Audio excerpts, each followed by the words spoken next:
Hello everyone. Before we get started, a couple of house rules. Please ensure all your devices, including mobile phones, have been set on silent.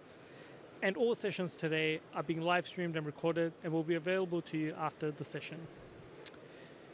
For the session, I'd like to welcome the session on building Agentic AI applications on AWS using Bedrock and MCP. It's my pleasure to welcome to the stage Aman and Bikram from AWS.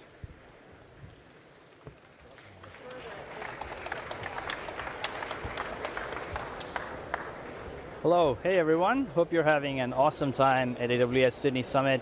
We're super excited to be spending the next 30 minutes with you, presenting around all things Bedrock, Agentic AI. Welcome to building Agentic AI applications using Amazon Bedrock and MCP. I'm Bikram Bora, Senior Solution Architect with AWS Australia, based in Melbourne. And with me, I have my amazing colleague, Aman. Hi everyone, I'm Aman Sharma. I'm a Senior Solution Architect working with AWS based out of Melbourne. Welcome to this session. All right, thank you. Let's get started with talking about modes of interaction with a service. If we think about and take a walk down memory lane, what's the original way to interact with a service? Starts off with a phone call, right? What are the conveniences here is that the end user doesn't really have to think about a structure. They can talk about it how they want and explain their context in the way they want. The problem here is that it's served by a human, which means it's extremely expensive for a business to serve. Then we saw the era of web, mobile, and API. In this era, we observed that we changed the game, where end users now have a structured format of how they interact with a business or service. This is extremely cost-effective for businesses to serve because it's served by a machine. However, there are strict constraints about the interaction. Now we're seeing a new era, the era of Agentic, which is where you get the best of both worlds, where you see the cost efficiencies of it being served by a human, but the end users get the ability to interact with your business and service how they want to, the context they want to explain, and talk through it the way they want to, right? Now, Aman will talk you through a few of the services we have for Agentic AI. At AWS, we understand that different customers are having different needs when you are planning to implement Agentic AI. That's why we offer you 3 distinct options for implementing Agentic AI to meet your technical capabilities and business use cases. So first we will talk about what is Agentic AI. Yeah, thank you, Aman. So Agentic AI has the capability to reflect, reason, observe, and act on your behalf. We give it a broad set of input goals. It then uses skills, tools that it has access to on your behalf. It's got access to data. It's got access to knowledge bases and pre-training. And then finally, it learns from our past experiences. So now we're seeing that instead of just being able to observe and understand your needs, it's able to act on your behalf. All right, so now we will talk about 3 options what you can use with AWS to build your Agentic AI options.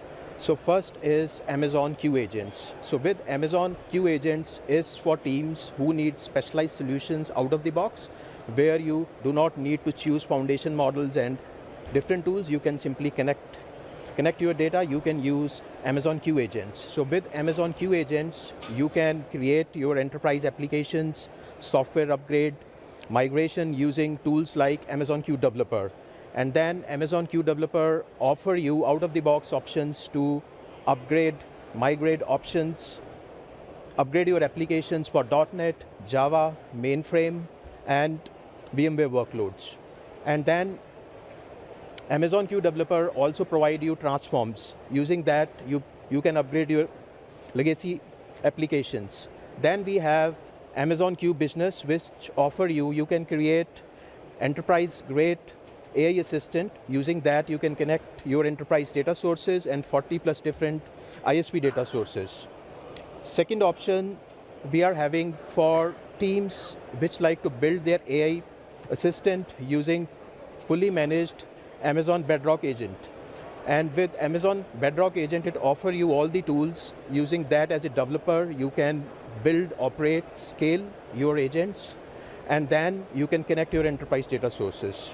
And third option is essentially for developers who like to use open source framework like LangChain, LangGraph, Strand Agents, Llama Index, And here we will give you a choice. You can create your agent from the scratch, wherever you want. And then when you're training and fine-tuning that, you can use services like Amazon SageMaker AI. And you can use model from Bedrock. So once those agents are ready, you can use the feature of SageMaker like Hyperpod to fine-tune them at lower cost and at high speed. And for do-it-yourself agent, we recently also launched the SDKs like Strand agents, which provide you an option with few lines of code. You can create your agent faster. So we give you 3 options here. And to keep in view that you have different skill sets and requirement, I mean, if you have a team of AI practitioners, who want to work at framework level, then you can use 3rd options. And if you don't have the team, then you can use out-of-the-box specialized solution. Today we are going to talk about 2nd option, which is Amazon Bedrock agents, how you can leverage Bedrock agent to create Agentic AI application. And then you can use different orchestration workflows like static agent and dynamic agent. So Bedrock offer you fully managed agent option where it will take your prompt and then it will try to break down into multiple steps, and it will gather more information from your enterprise data sources, and then it will try to complete your query. It has various features like multi-agent collaboration. Using multi-agent collaboration, it will give you an option where you can create a specialized agent out of the box, and then it will work under the guidance of a supervised agent. Then it will automatically do reasoning, chain of thoughts for you, and it has features like built-in traceability and auditability for your use case so that you can see what is happening behind the scene. Then Bedrock also provide you Bedrock flows, a UI where you can drag and drop different generative AI components like prompt templates, agents, knowledge bases, Lambda functions, and other AWS services. Using that, you can stitch together your generative AI application and you can deploy it with your business logic. So with Bedrock, we offer you a unique combination and orchestration strategy. You can create a static agent as well as dynamic agent. For dynamic agent, we have a feature in Bedrock that is called inline agent. With inline agent, it gives you an option where you can change the configuration of your agent, large language model, what you want to work with, its role at runtime.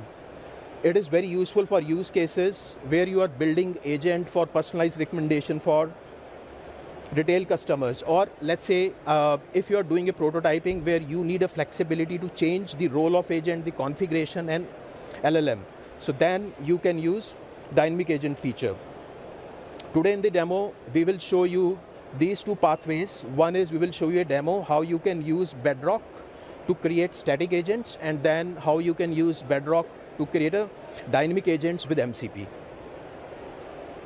So I will hand it over to Bikram. He will walk you through the multi-agent collaboration, a trip planner trip using Bedrock feature called multi-agent collaboration. Thank you, Aman. All right, so we've talked a lot about agents today, but hopefully by now you realize the bottlenecks of single agents, right? They're too large, the latency is hard to debug, so you don't know where the bottlenecks are, and you also are stuck to using one foundational model, whereas with multi-agent you can switch the underlying foundational model depending on the task that you have. Let's dive into a demo where I'm planning a trip. What I have overall, architecture-wise, is a generalized orchestrator agent. I'll give it a set of broad input goals, saying this is how I want you to go about solving my task. The orchestrator agent is then able to delegate its tasks to individual sub-agents. These are specialized agents that can run on a different foundational model to the one your orchestrator model is running on. They then, on their own, go out and reach out to skills, tools, APIs, data, knowledge bases that they have access to then compose their own responses. They then provide the responses back to the orchestrator agents, which ties it all together and then responds to the end user. Let's now take a look at this in practice. Here I've got a trip planner agent. I'll give it a broad prompt saying, I'm going to Sydney Summit, I'm going to Sydney for 2 days, plan me an itinerary, right? To give it a bit of flavor, I'm going to say I love seafood, so find some seafood restaurants, and I love outdoor activities. What outdoor activities can I plan? So again, quite broad context and a lot of flavor. Now the generalized orchestrator agent here is going to break that large prompt into subtasks. It's thinking what the steps are that it needs to take in order to then delegate to agents. The sub-agents here that it chose to invoke on my behalf are the Restaurant Scout and the Activity Finder agent. The Restaurant Scout agent has access to web search tools and APIs. So here, via a Lambda function, I'm accessing a general web search API. There's the query. I did not type out that query. It was able to figure out that's the query it should provide based on my input. Search for popular seafood restaurants in Sydney. The Activity Finder then again used a different prompt to find to reach out to a web search and create a response. These agents, by the way, were invoked in parallel, so there's no reason to have them linearly sequenced. You can run all of this in parallel to reduce the latency of your response. Finally, I have a step 3, where an itinerary compiler takes all of those previous responses of those sub-agents, compiles them into one unified response as expected by the user, and sends it back. Here I'm using a tool for setting and getting memory. This is called the working memory of the sub-agents. So as agents do work, they can send the context and the work they've already done to another agent downstream and another agent downstream.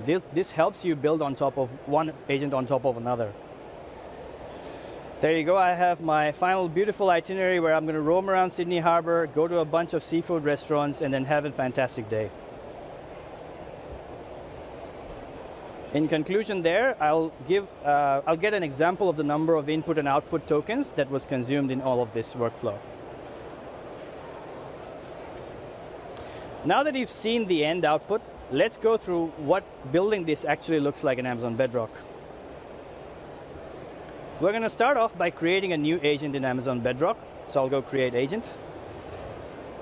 I'll give it a name saying new trip planner agent.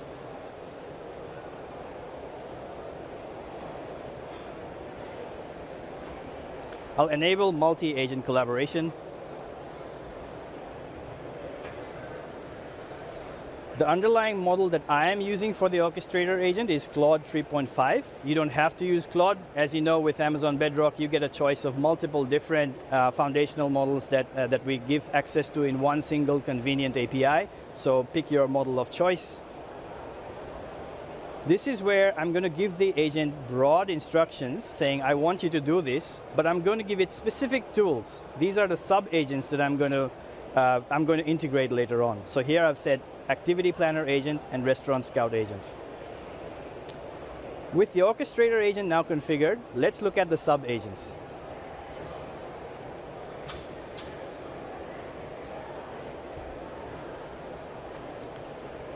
I'm going to go down into the orchestration strategy and to the multi-agent collaboration tab. Let's go edit. Now I've configured these sub-agents prior, so I have enabled them to do a web search via AWS Lambda, look up data in DynamoDB tables, and do search knowledge bases that I've configured using Amazon OpenSearch. Here, this prompt is the glue between the orchestrator agent and the sub-agent. It's called a collaborator instruction. It tells the orchestrator agent what it can use the sub-agent for. You'll notice here that instead of the prior prompt, which was very open-ended, you get a very pointed prompt saying you are built for this, and this is the type of activity, this is the type of task that you achieve.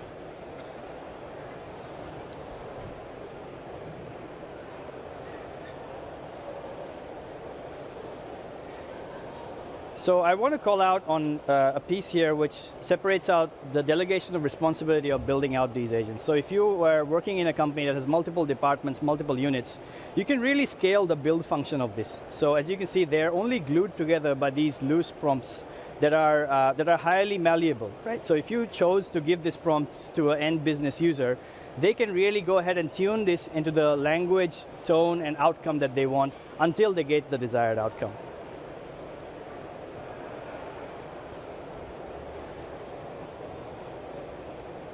Now I'll save all of that flow. I've configured my orchestrator and my sub-agents, and let's test this out.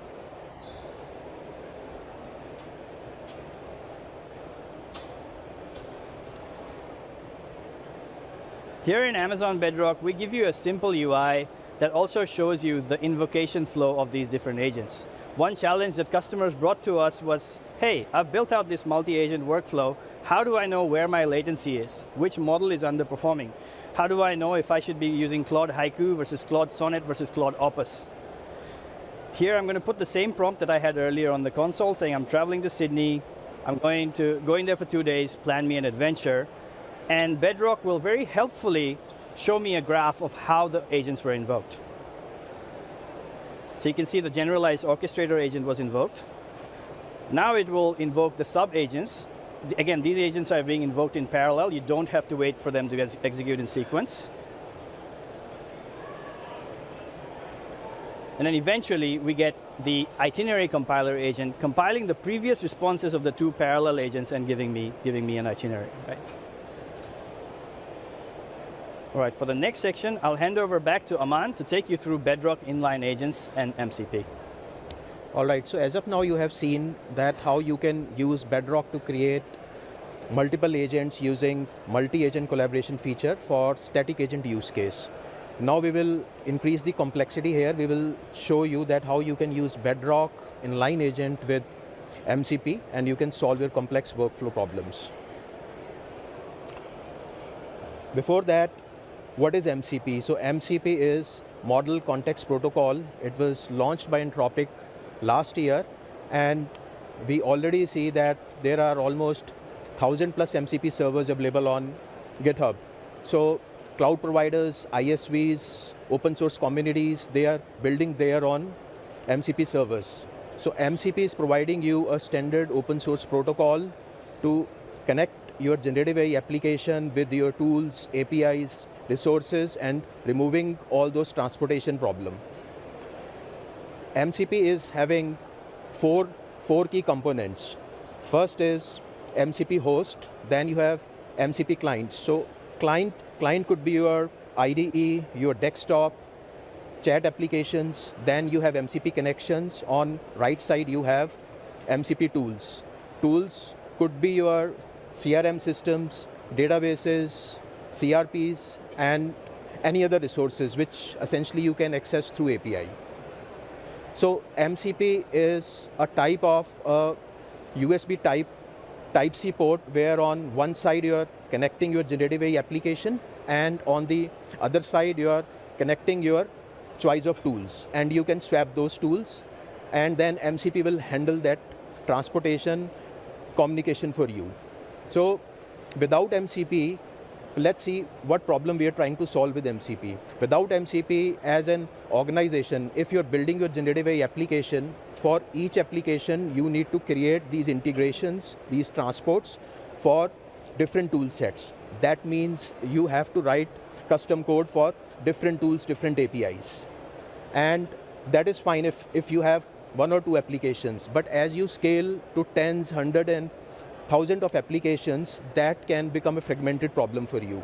So if you have n number of applications, m number of tools, so MCP is trying to solve this n cross m problem for you. So it simplifies that communication protocol problem for you. So MCP gave you 3 transports: standard input output, HTTP server side events, and then streaming HTTP. So for any demos prototype, you can use standard input output as a transport.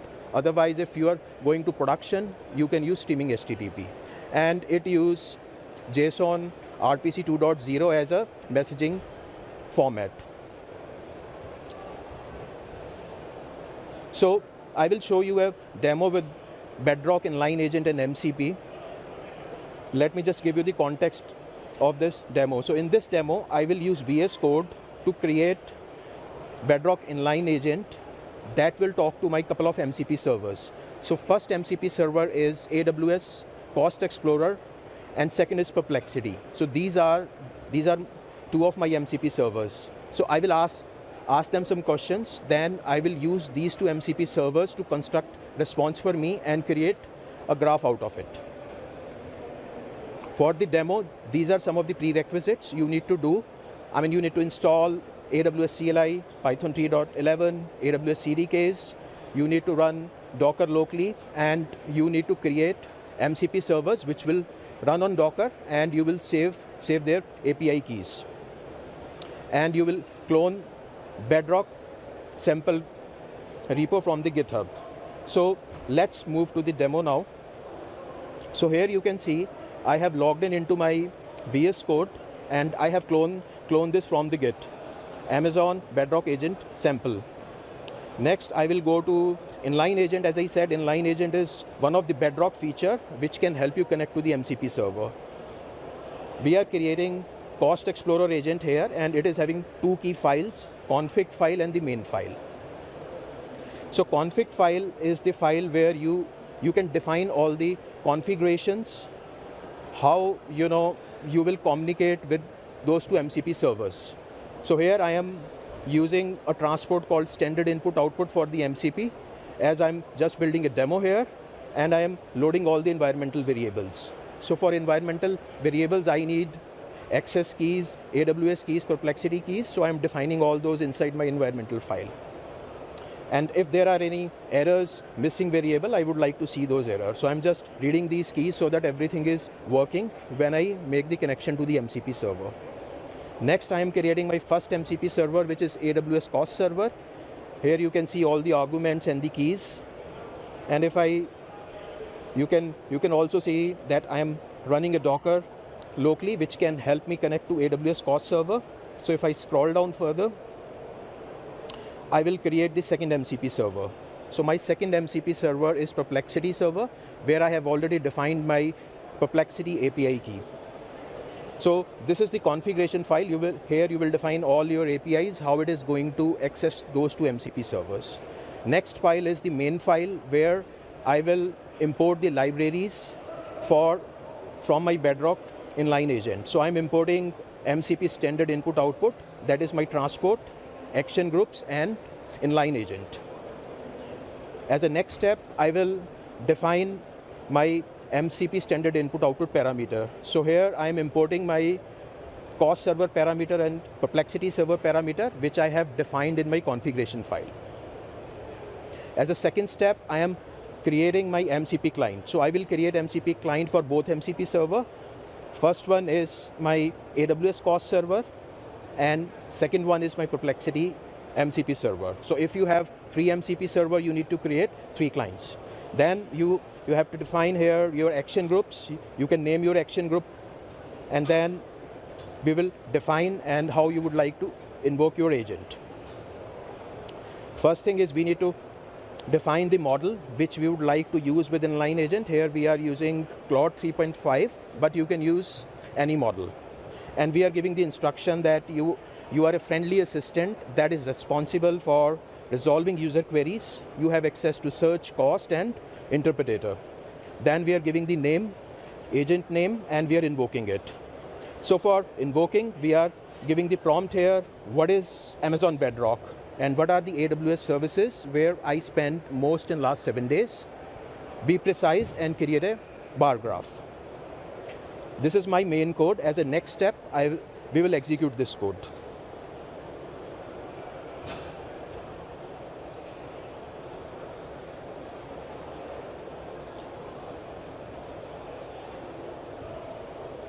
All right, so here I will execute this Python code. Now, you will see that as soon as we execute it, the agents will try to connect to 2 MCP servers. Here you can see that it is connecting to first MCP server, which is AWS cost server, and AWS cost server is giving access to different AWS API to get the cost for Bedrock, to get the cost for EC2 and other APIs. At the same time, it is connecting with second MCP server, which is Perplexity server, and it is giving access to different tools like Ask, Research, and Reason. And then you can see the input and output tokens used so far, and the prompt, it is breaking down the initial prompt into multi-steps. It is saying that first I will research about Bedrock using Perplexity research, and then I will get to the cost breakdown of the last 7 days, and then I will create the visualization. So here you can see that it has break your initial prompt into multi-step automatically. And then, it is gathering the information using different sources from Perplexity. If I scroll down, you will see that it is accessing Perplexity API to gather information, what is Bedrock, what are the different architecture pattern with Bedrock. So it is gathering all the information for our initial prompt or query. So you can see different sources. It is trying to gather information. And then it is putting together everything that Bedrock is a managed service by AWS, provide access to multiple foundation models, and it is adding additional details. So if I scroll down further, you can see it is putting everything in structure. Customization, fine-tuning, cost, pricing, and so on, right? And if I scroll down, it will also provide you citations that how it has constructed this response.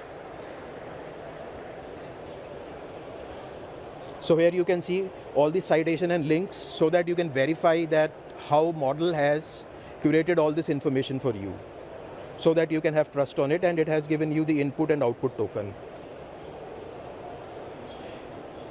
So as a next, it will go and find information on the cost. So it is accessing my all AWS regions, services, what I am running in my AWS account, and trying to gather information on the cost. So you can see that it is touching all the regions, all the services, collating all the information, and then it will create a code for us. So as a next step, it has created a code using pandas for us. It will aggregate all the cost of AWS services, so it has created this automatically. So agents are working behind the scene. They have created this code for us. As a next step, it will create a bar plot and it will execute this code. So I will show you that it has executed and saved this in output directory. Let me open this. And here you can see that this is the graph it has created. So here you have seen the demo of a dynamic agent using Bedrock inline agent feature, which can give you an option to connect to multiple MCP server and solve your complex use cases. So what are key takeaways? So we have seen how mode of interaction have been changed over the years, and we have answered what is Agentic AI and what are different AWS implementation options for creating agentic workflows. Then we have deep dive into Amazon Bedrock and how you can use multi-agent collaboration. We have seen 2 demos, how you can create static agents and how you can create dynamic agents for different workflows. And these are some of the resources which you can download, and you can get started with your journey with Amazon Bedrock. Thank you again. Thanks for attending our session. I hope you loved this session. Looking forward for your feedback. Thank you again.